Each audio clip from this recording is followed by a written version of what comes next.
बिस्मिल्लाहिर्रहमानिर्रहीम। गुज़िश्ता दिनों उम्मत मुसलमा के अज़ीम कारी कुरान सूडान से तल्लक रखने वाले शेख नूरैन सिद्दीकी का इंतकाल एक कार एक्सीडेंट में हो गया। अल्लाह रब्बुल इज़्ज़त की ज़ात उनकी शहादत को कबूल फरमाए और उनके लवाहिकीन को सब्र जमील अता फरमाए। शेख रहमहुल्लाह अरब के कदीम तरीन लहजे में तिलावत कलाम मजीद पर अजीब व गरीब मलका रखते थे, यहाँ तक कि उस तर्ज पर तिलावत कलाम मजीद खुद अहले अरब के यहाँ मतरूक हो चुकी है। लेकिन शेख रहमहुल्लाह ने उस लहजे को बरकरार रखा हुआ था और उसे दोबारा एक बार जान डालकर दुनिया के सामने ला खड़ा किया था।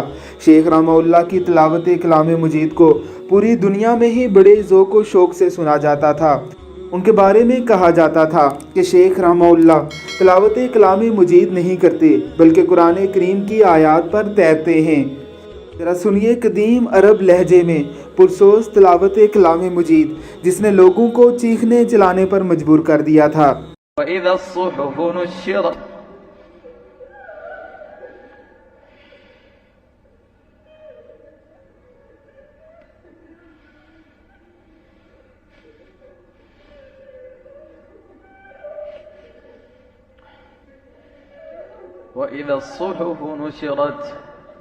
وإذا الصحف نشرت وإذا السماء كشطت وإذا الجحيم سعرت وإذا الجنة أزلفت علمت نفس ما أحضرت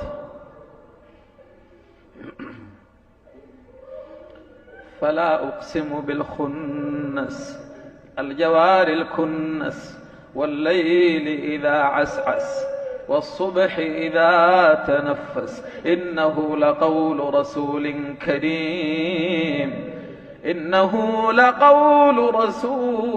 كريم ذي قوة عند ذي العرش مكين مطاع ثم أمين وما صاحبكم بمجنون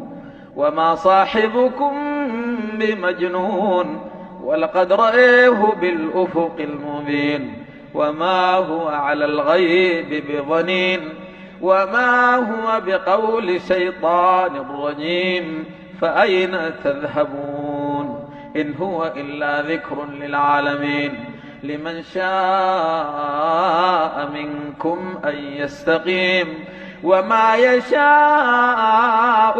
إلا أن يشاء الله رب العالمين।